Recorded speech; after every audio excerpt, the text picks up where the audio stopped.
আলোচনা পেশ করছেন জনাব হযরত মাওলানা শামসুল হক বরকতি বাগেরহাট। আমি হুজুরকে তার আলোচনা পেশ করার জন্য বিনীতভাবে অনুরোধ জানাচ্ছি।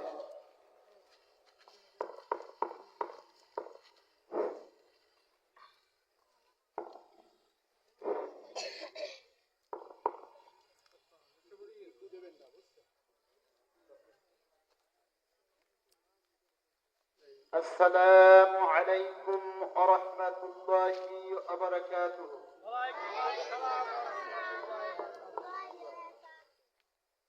আবারও সালাম দিচ্ছি। সকলে সুন্দর মতো জবাব দিয়েছেন, সুন্দর হয়েছে। গুড, বেটার, বেস্ট, ভালো, তার চেয়ে ভালো, তার চেয়েও ভালো। আসসালামু আলাইকুম ওয়া রাহমাতুল্লাহি ওয়া বারাকাতুহু।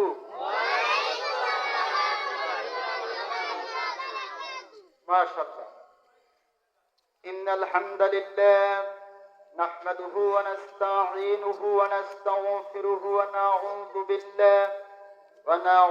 بالله من شرور أنفسنا ومن سيئات أعمالنا. من يهده الله فلا مضل له ومن يضلله فلا هادي له. ونشهد أن لا إله إلا الله وحده لا شريك له. ونشهد أن سيدنا وحبيبنا ومولانا محمدا عبده ورسوله صلى الله عليه وعلى آله وأصحابه وبارك وسلم. إن الله وملائكته يصلون على النبي يا أيها الذين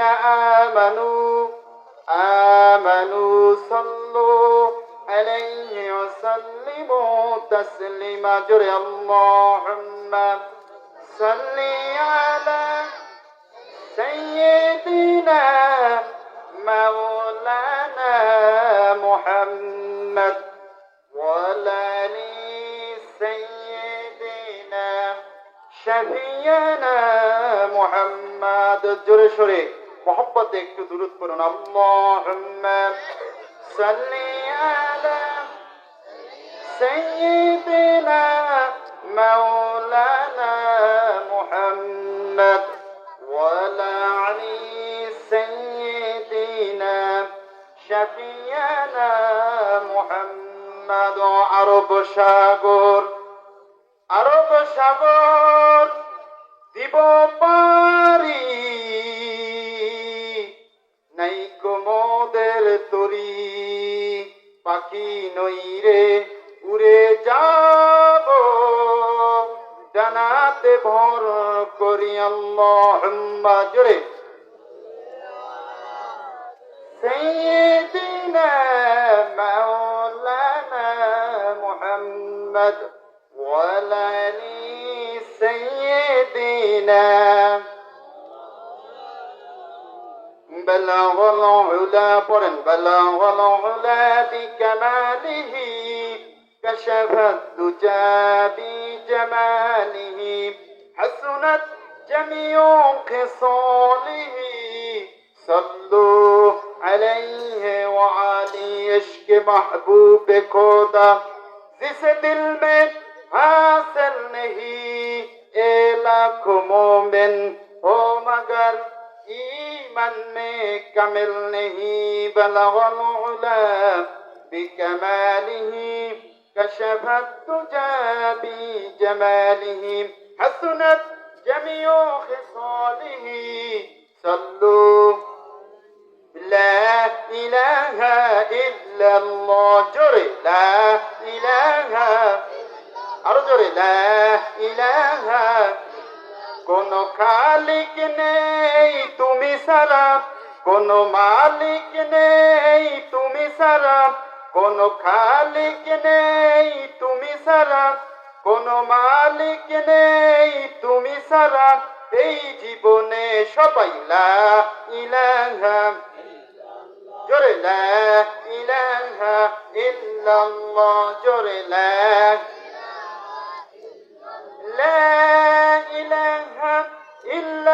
ইল্লাল্লাহু মুহাম্মাদুর রাসূলুল্লাহ সাল্লাল্লাহু আলাইহি ওয়াসাল্লাম। আল্লাহুম্মা আমিন।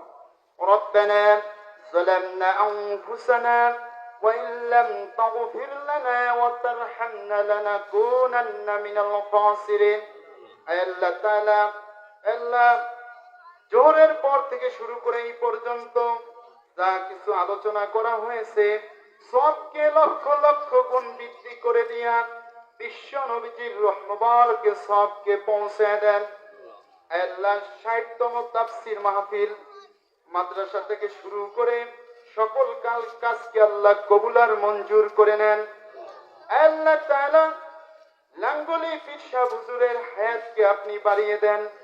আল্লাহ, আমরা যারা হাত তুলেছি প্রত্যেকের নেক কাজকে আপনি কবুল আর মঞ্জুর করে নেন। 2 দিন ব্যাপী ওয়াজ মাহফিলকে কবুল আর মঞ্জুর করে নেন। আল্লাহ, হৃদয়ের ভিতরে যত কথা আছে হালাল আপনি জানেন, কবুল আর মঞ্জুর করে নেন। পিতা মাতার রুহে সবকে পৌঁছে দেন। দোয়া করেন রব্বির রহমহুমা কামা রব্বায়ানি সগীরা। বলেন রব্বির রহমহুমা। আল্লাহ তাআলা, আমাদের ভিতরে অনেকের আব্বা আম্মা বেঁচে আছে, আপনি হায়াত দারাজ করে দেন। আল্লাহ তাআলা, পিতা মাতার খিদমত করার তৌফিক দান করে দেন। আল্লাহ, এখানে এসেছি আমাদের কলবকে পরিষ্কার করে দেন। আল্লাহ, জান্নাতি মানুষ যেন হতে পারি সেই তৌফিক দান করে দেন। আল্লাহ রব্বুল আলামিন, আসমান জমিনের মালিক, যা কিছু বলেছি আর যে কথাগুলা হৃদয়ের ভিতর আছে আপনি জানেন, কবুল আর মঞ্জুর করে নেন। মাহফিল কমিটিকে কবুল করে নেন। মসজিদ মাদ্রাসা সকলকে আপনি আল্লাহ সবকিছু কবুল আর মঞ্জুর করে নেন। তাকাব্বাল মিন্না ইন্নাকা আনতাস সামিউল আলিম ওয়া তুব আলাইনা ইন্নাকা আনতাত তাওয়াবুর রহিম। লা ইলাহা ইল্লাল্লাহু মুহাম্মাদুর রাসূলুল্লাহ সাল্লাল্লাহু আলাইহি ওয়াসাল্লাম। 2 দিন ব্যাপী ৬০তম ওয়াজ মাহফিলের সম্মানিত লাঙ্গলি দরবার শরীফের পীর সাহেব হুজুর এবং কামিল মাদ্রাসার সকল শিক্ষক মণ্ডলী এবং এই মাহফিলের বক্তা শ্রোতা, আমার সামনে বসা আমার চেয়েও জানলেওয়ালা মুরব্বী বাবারা, পর্দার আড়ালের ভদ্র সমাজের মা এবং বোনেরা, মাইকম্যান, মাইকের আওয়াজ যে যেভাবে শুনতেছেন সবাইকে জানাই আমি গুনাহগার, ছোট মানুষ, ইলম কালাম তেমন কিছু নাই। আমি মূলত এসেছি পীর সাহেব হুজুরের দোয়া নেওয়ার জন্য। আল্লাহ তাআলা বলছেন ওয়াকুনু মাস সাদিকিন, তোমরা ভালো মানুষের সাথে চলো। এজন্য কিছু আদব কায়দা শেখার জন্য আমি এখানে এসেছি। আমি এই মাদ্রাসার যদি ছাত্র হতাম আমি মনে করি আমার জীবন অনেক উন্নত হতো। এখানের আদব কায়দা অনেক ভালো। আমি এসে আমার জীবনের প্রথম আমি দেখেছি এবং বিভিন্ন মাদ্রাসা মসজিদ কমিটি সকলকে জানাই আমি আন্তরিক সালাম। আসসালামু আলাইকুম ওয়া রাহমাতুল্লাহি ওয়া বারাকাতুহু। সম্মানিত প্রান্তীয় উপস্থিতি, আমি আপনাদের সামনে একটা বিষয় নিয়ে আলোচনা করব, একটা শব্দ নিয়ে আলোচনা করব। যেহেতু এটা একটা কামিল মাদ্রাসা আর সবচেয়ে ভালো লাগছে এখানে কামিলের মূল বিষয় হচ্ছে তাফসীর গ্রুপ খোলা। বলেন আলহামদুলিল্লাহ। এখান থেকেও বহুত আলেম পয়দা হবে, বাংলাদেশের ৬৪ জেলায় আলোচনা করবে, বলবে আমি লাঙ্গলি কামিল মাদ্রাসায় পড়াশোনা করেছি। এবং আপনাদের জন্য তাদের হৃদয় থেকে দোয়া বের হয়ে যাবে। শোনেন, আমি প্রায় মাহফিলে একটা কথা বলি, তাফসীর মাহফিলে, তা হচ্ছে আপনাদের পাশেই আছে খাল, নামাজ পড়ুক আর না পড়ুক, জাল নিয়া মাছ মারতে বের হতে পারে, মানে আপনাদের ভাষায় বলে ধরতে পারে বরিশালে, আর বাগেরহাটে বলে মাছ মারো, মাছ মারো। এই দেশে কয় বড়া, না এই দেশে কয় বেড়া। বাগেরহাটে অনেক জায়গায় কয় গড়া, ওই জিনিসটা নেই। গড়া কইলে বসবে না। অনেক জায়গায় বলে গস্যা, ওই জিনিসটি আবার কয় ধর। বাগেরহাটে কয় ধর মারতে হবে, আর বরিশালে কয় গস্যা মারতে হবে, তাই না? তা আমি একটা কথা বলি যে মানুষ যখন খালে মাছ ধরতে যায়, নামাজ পড়ুক আর না পড়ুক, এই ইমান আছে যে আমি জাল খাও দিলে মাছ ধরতে পারবো। আর ওই মাছ পেয়ে একটা ভালো বড় মাছ যদি পাই, তাহলে ওই মাছটা বিক্রি করে আমি আজকে ছেলে মেয়ের জন্য কিছু পুরাই করবো। একটা কথা মনে পড়ে গেল, আমার এক মুসল্লি একদিন বলছিল, হুজুর সে খালে মই ধরতো, বলছে আজকে যদি হুজুর আমি একটা বড় মাছ পাই, তা আপনি জুমায় যে জায়গা বসিয়ে আলোচনা করেন, আমি সেই জায়গার জন্য একটা কম্বলের ব্যবস্থা করব, 3টে থাক হবে। আল্লাহর রহমতে ওই ব্যক্তি মুরব্বী মানুষ মাছ ধরতে ধরতে পুজো দিয়ে গেছে, একটা বড় মাছ পাইছে। মাছটা বিক্রি করে তার ওয়াদা মতো মসজিদে থাক বানিয়ে দিয়েছে ইমাম সাহেব বসার জন্য, যাতে ঠান্ডা না লাগে। ঠিক নামাজ পড়ুক আর না পড়ুক, এই এই ব্রেন, এই এলেম, এই নলেজ, এই জ্ঞান আছে যে আমি খালে গেলে মাছ পাবো। ঠিক তেমনি আপনারা যে এখানে দরবার শরীফের মাহফিলে আসতেন, ইন্নামাল আমালু বিন্নিয়াত, নিয়ত অনুযায়ী প্রত্যেকটি কাজ হয়ে থাকে। হাদিসের ভিতরে আসছে যে নিয়ত অনুযায়ী প্রত্যেকটি কাজ হয়ে থাকে, মানুষ যা নিয়ত করে। রাসূলুল্লাহ সাল্লাল্লাহু আলাইহি সাল্লামকে ফেরেশতা এসে বলছে যে হুজুর, এই আপনার কাছে মক্কা থেকে মদিনায় কিছু লোক আসছে, কেউ হইছে আপনাকে এবং আল্লাহর রাসূলকে পাওয়ার জন্য, আর একজন সাহাবী আসছে একজন মহিলার ভালোবাসায়। যে যে ন্যায়তে আসছে সে তাই পাবে। তাই এখানে আসছেন, দেখ যেরকম নিয়ে লোকটা মাছ ধরে, এখানে আসছেন কি কিছু শিক্ষার জন্য, যে কম হোক বেশি হোক কিছু শিক্ষা অর্জন করব, সেভাবে আমার জীবন চালাবো।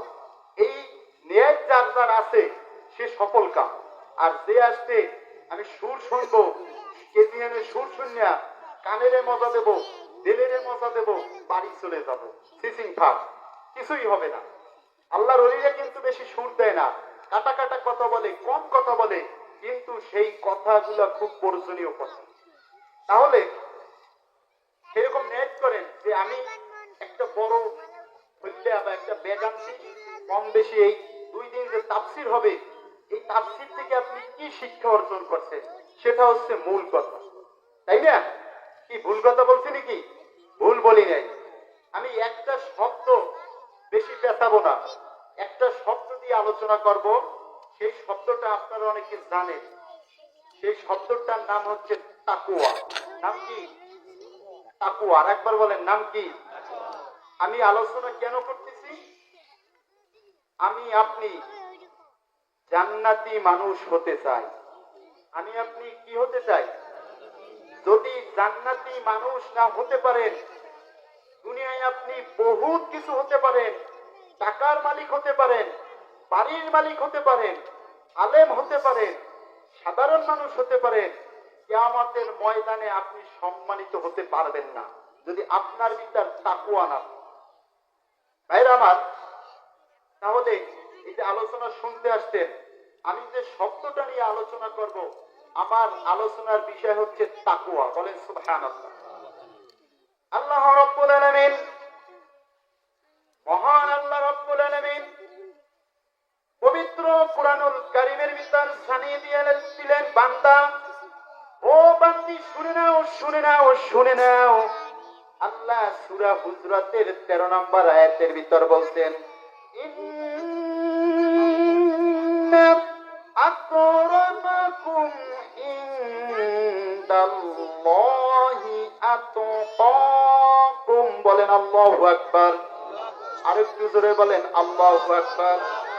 আল্লাহ তাআলা এই আয়াতের ভিতর বলছেন, আমার কাছে সবচেয়ে বেশি সম্মানিত যার হৃদয়ের ভিতর আছে আল্লাহর ভয়। ভয় মানে তাকওয়া। ভয় মানে কি? আপনার হৃদয়ের ভিতরে যদি, কোন নারী পুরুষের হৃদয়ের ভিতরে যদি আল্লাহর তাকওয়া থাকে, ওই ব্যক্তি আল্লাহর কাছে সম্মানিত। বলেন সুবহানাল্লাহ। কি কথা কি বুঝা যায় না? একদম খারাপ লাগতেছে। ভাইরা আমার, আমি অযথা সময় বলে কথা বলে আপনাদের মূল্যবান মূল্যবান সময় নষ্ট করব না, কারণ সময়ের অনেক দাম। আল্লাহ রাব্বুল আলামিন মুসলমানদেরকে সান্ত্বনা দিয়ে বলছেন, ওয়ালা তাহিনু ওয়ালা তাহজানু ওয়া আনতুমুল আলাউনা ইন কুনতুম মুমিনিন। বলেন আল্লাহু আকবার। এই আয়াতের ভিতরে আল্লাহ একটা শর্ত দিয়েছেন। কি শর্ত? তোমাদের কোনো ভয় নাই, তোমাদের কোনো চিন্তা নাই। ইন কুনতুম মুমিনিন, যদি তোমরা মুমিন হতে পারো। যদি তুমি কি হতে পারো? মুমিন হতে পারো। মুমিনের অনেক ব্যাখ্যা আছে, তাহলে মনে রাখবেন, শুনে নেন, জেনে নেন। আমি যে বলছি তাকওয়ার আলোচনা করব, তা মানার তাকওয়া লুগাত দান। তাকওয়া শব্দের অর্থ কি? তাকওয়া শব্দের অর্থ হচ্ছে আল্লাহর ভয়। আল্লাহর ভয় থেকে নিজেকে খারাপ কাজ থেকে রক্ষা করা। ব্যবহারিক অর্থ আসছে ধার্মিকতা অর্জন করা। বলেন সুবহানাল্লাহ। ধার্মিকতা কি? একটু নামাজ কালাম পড়লে মানুষ বলে না ওই লোকটা ধর্মের পথে চলছে। কি পথে? বুঝছেন? ধর্মের পথে চলছে।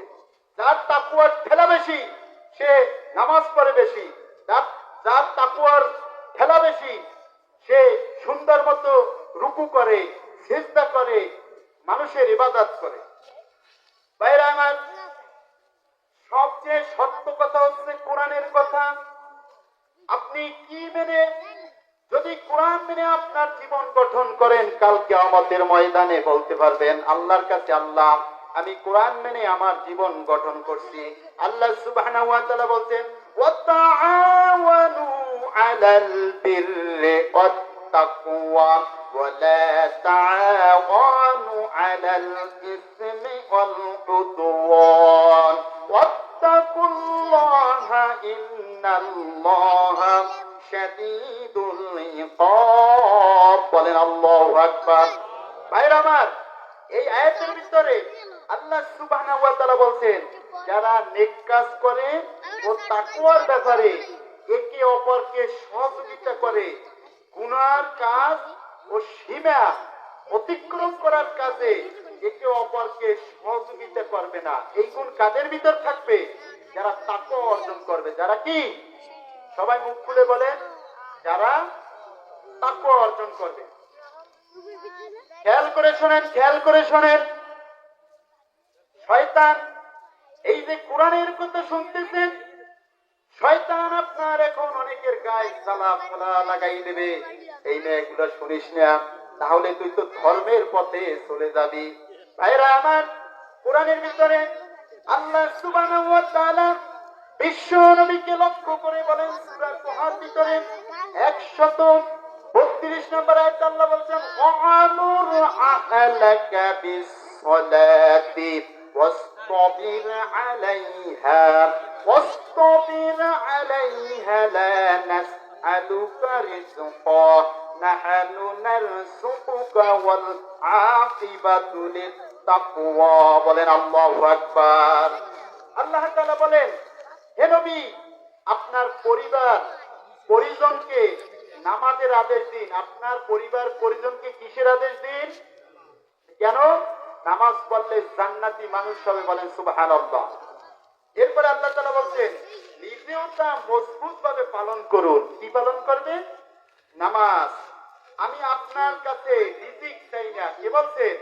আল্লাহ বলছেন যে আমি আপনার কাছে রিজিক চাই না, আর ভালো পরিণাম তাকওয়া বান্দার জন্যই রয়েছে। বলেন সুবহানাল্লাহ।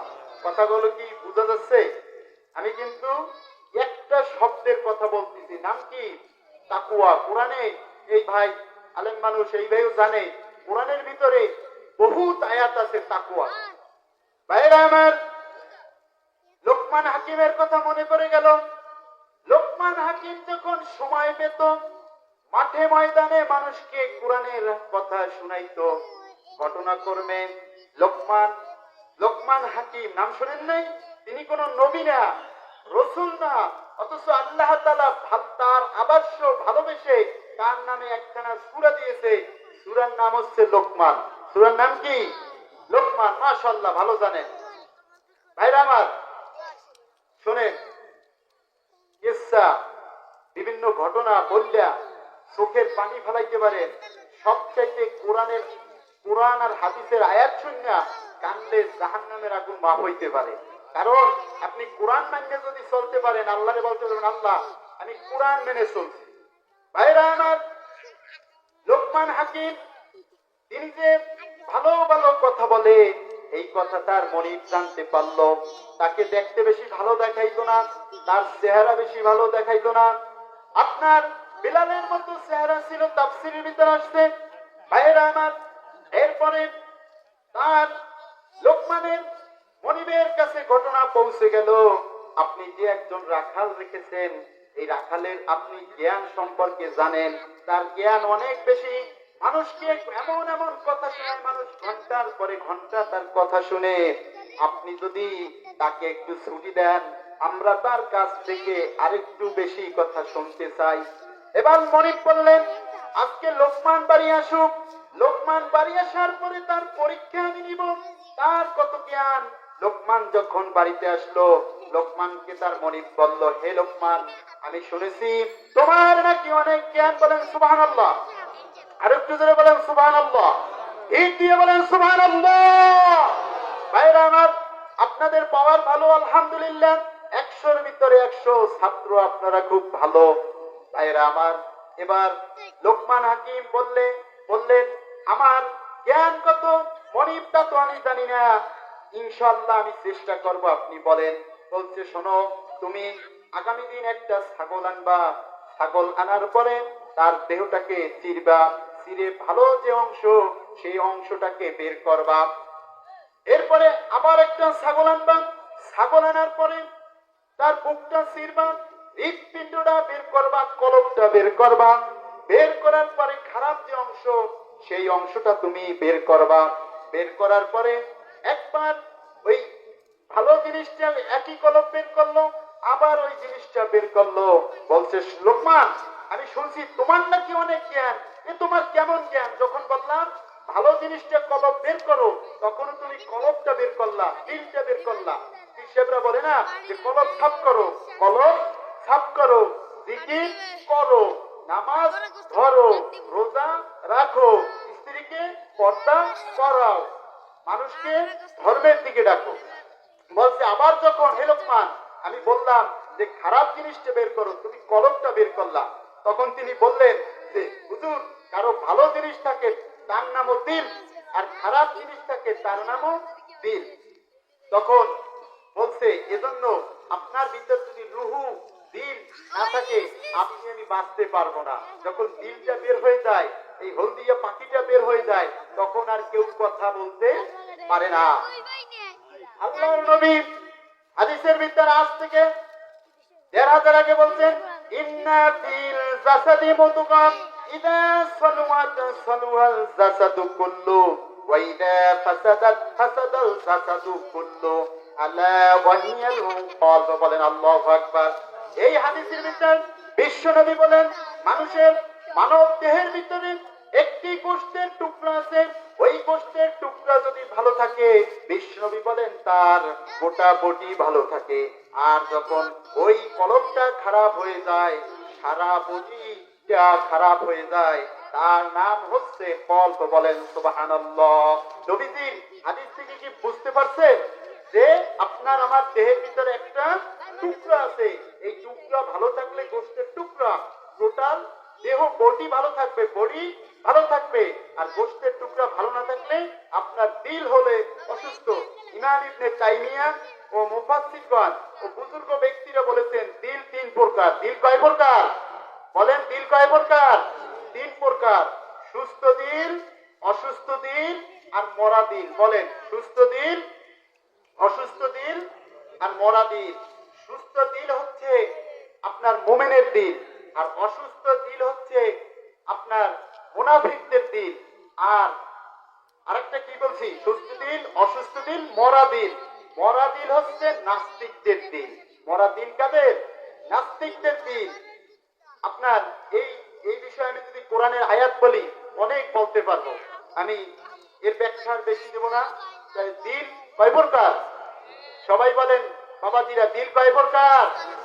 সুস্থ দিন, বলেন সুস্থ দিন, অসুস্থ দিন আর মরা দিন। শোনেন, খাবার যদি সামনে এনে রাখেন, পোলাও, কোরমা, বিরিয়ানি, আপনি যদি না খান, শুধু যদি ঘেরান নেন, আপনার পেট কি ভরবে? পেট ভরবে? ছাত্র যদি মুখ থেকে কথা না বলে, তাহলে কি কিছু শিখতে পারবে? পারবে না। ভাইরা আমার, তাকওয়া অর্জন করতে হবে। উবাই ইবনে কাবকে ওমর রাদিয়াল্লাহু তাআলা আনহু প্রশ্ন করেন, হে উবাই ইবনে কাব, আপনি কি একটু তাকওয়ার বিষয়ে কথা বলবেন নাকি? বলছেন, আপনি আগে বলেন, আপনি আপনি কি এমন কোন রাস্তা দিয়ে গেছেন যেই রাস্তায় কাঁটা থাকে? বলতেছে হ্যাঁ। বলছে, ওই কাঁটা থেকে আপনি বাঁচার জন্য যেভাবে চলেন, সেইভাবে আপনার জীবন যদি আপনি ফিট করেন, তাহলে আপনি, এটার নাম হচ্ছে তাকওয়া। বলেন। শেষ করতেছি। মা যেন মোর খাঁটি সোনা, মা যেন মোর খাঁটি সোনা, নীল আকাশের চাঁদ, মাগো তোমায় না দেখিলে মিটে না গো সাত, মিটে না গো সাত। আমি আর কথা দীর্ঘায়িত করব না। সম্মানিত প্রাণ প্রিয় উপস্থিতি, আমার জন্য দোয়া করবেন আর আপনাদের জন্য অন্তর থেকে দোয়া করি। আসসালামু আলাইকুম ওয়া রাহমাতুল্লাহি ওয়া বারাকাতুহু।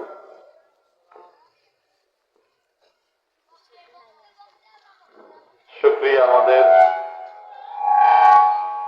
অতিথিকে। এ পর্যায়ে আলোচনা করবেন আপনাদের পরিচিত মুখ জনাব মাওলানা এস এম নাইমুল ইসলাম। জনাব মাওলানা এস এম নাইমুল ইসলাম, বাগেরহাট।